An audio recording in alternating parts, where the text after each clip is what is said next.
matter, actually. Yeah. Right. So the next one that we're going to move on to is the England squad. So I think it was on the 7th of November, which is a Friday. Yeah, Thomas Tuchel announced his squad, didn't he? For the upcoming World Cup. Now, yeah. um, right, okay. So before I've got the list right here. So before I actually go into the list, who do you think should be in the midfield? Do we have anybody that should be in the midfield? Who would you put in the midfield? What sort of players would you Well, pick? just to clarify, when you said he announced his squad for the World Cup, I mean, there's two World Cup qualifiers, although we're already qualified. But I Right. don't think he's necessarily selecting his World Cup squad itself yet, is he? That'll be before the World Cup next year. But just clarifying that point. But All yeah, right. we have two games. We have two games coming up, don't we, against Albania And and Serbia. Serbia. Yeah. But they're a bit meaningless because we've already qualified, but also we should hopefully beat those fairly easily, I would have thought. Mhm. Yeah, I mean, the midfield, I've looked at I've not got the list in front of me, but I think everybody is in there who I would expect to see. Ebere Eze is there from the ex-Palace player. He's with Arsenal. Declan Rice, of course, also from Arsenal. Um, Somebody like, well, I know Anthony Gordon's not in midfield, but he's pulled out, hasn't he, because of injury, as has Nick Pope as well from Newcastle. So their places have been replaced by James Trafford, who I think is at Manchester City. He's probably their number two, isn't he? And who's the other one? I've got Trevor Chalobah from Chelsea has also been selected, and he's played for England before as well. So um, yeah, so those two have called out. Mark Gahey injured himself in our game against in the overseas game, the Conference League game last Thursday. Right at the end, he was tackled, I think, and he went down. And he was down for a bit. They came on and they seemed to sort him out. But when he stood up, most uncharacteristically, he kicked the ball away because they were just waiting to have a free kick. And he kicked Yeah. it away, which is so unlike Mark Gahey. I mean, he is the epitome of a great professional. He's the captain. And we're going to lose him, sadly. He's going to go somewhere either in January, most likely, or certainly next summer as he's out of contract. But he's the model professional. So for him to come and kick the ball or backheel the ball away, he got booked, which is again very unusual. And I remember saying at the time, because I was there at the game on Thursday, of course. I reckon he's frustrated because he's just picked up an injury. He was down on the ground for a little while Mm. the trainer came on, etc. And it's not like him to kick the ball like that. And I think he did it out of frustration because he knew the England squad was coming up. We also had a game this past Sunday, a key rivalry game against Brighton, which Mm. ended in a not too inspiring 0-0, but both teams really cancelled each other out, so nobody lost at least. But he didn't play in that because apparently he's got a bruised bone.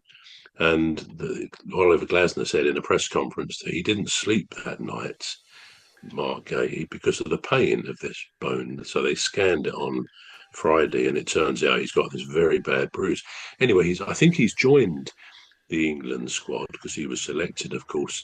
And Thomas Tuchel has said that he's not going to be available for the first game against Serbia, which is on Thursday, but he hopes to have him available for Sunday against Albania.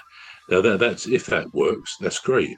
But I know a lot of managers don't like it when someone's not 100% fit and the international manager will still play them because it will mean probably Gay could then be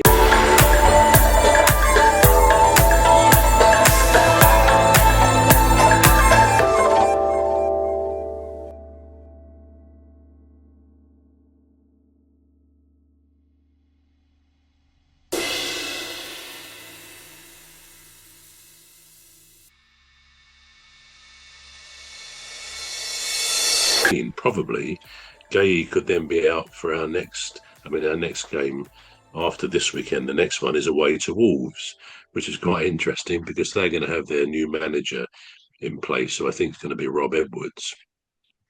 They still haven't won a game this season. Wolves are still bottom with just 2 or 3 points. And I, with a new manager, I don't want not to have a full team, i.e., Mark Gay, because we could enable Wolves to beat their terrible run, and I don't think they'll beat Palace on. It's at Wolves on Sunday week, but anyway, that's the situation with Mark Gay. So I would imagine Glasner wants him just left, make the most of the international break weekend this weekend. Don't play him, and then he'll be okay for Palace for the next few games. But Mhm. if Tuchel does play him, I don't think that'll go down very well with the people at Crystal Palace. Yeah. Yeah, I thought so as well. But funny enough, he's in the squad. Now He is, yeah. whether that'll change, I don't know. So anyway, so we've got the midfielders covered. Now forwarders or strikers. So we've got Bowen, West Ham. I mean, West Ham's not doing very well at the moment, are they? No, Doing what was the score the last week? Let me just have a quick look. I got a note of it. West Ham, they beat somebody, didn't they? They beat Burnley 3-2. yeah. So I think they're still in the bottom three, West Ham, but it's all a bit close down there. No, they're not doing that well, but the fact that they did win, okay, against Burnley, who are not doing great either, maybe Nuno, our friend Nuno, is beginning to have an impact because, as we both agree, I think we've said before, he's a good manager, and he's got players like Bowen, who I think is West Ham's captain, Mm, and he's a great player, Jarrod Bowen. it I mean, is. I've always felt that he gets down that wing. He's what I would call an intelligent footballer. You can see his football brain. He Mm. tends to always do the right pass, the right move for the moment, sort of thing. So yeah, I think West Ham will gradually come out of this now, and I think they've had a good start by winning that game, albeit against a lower team last weekend. But yeah, I think Bowen is a good addition to the squad.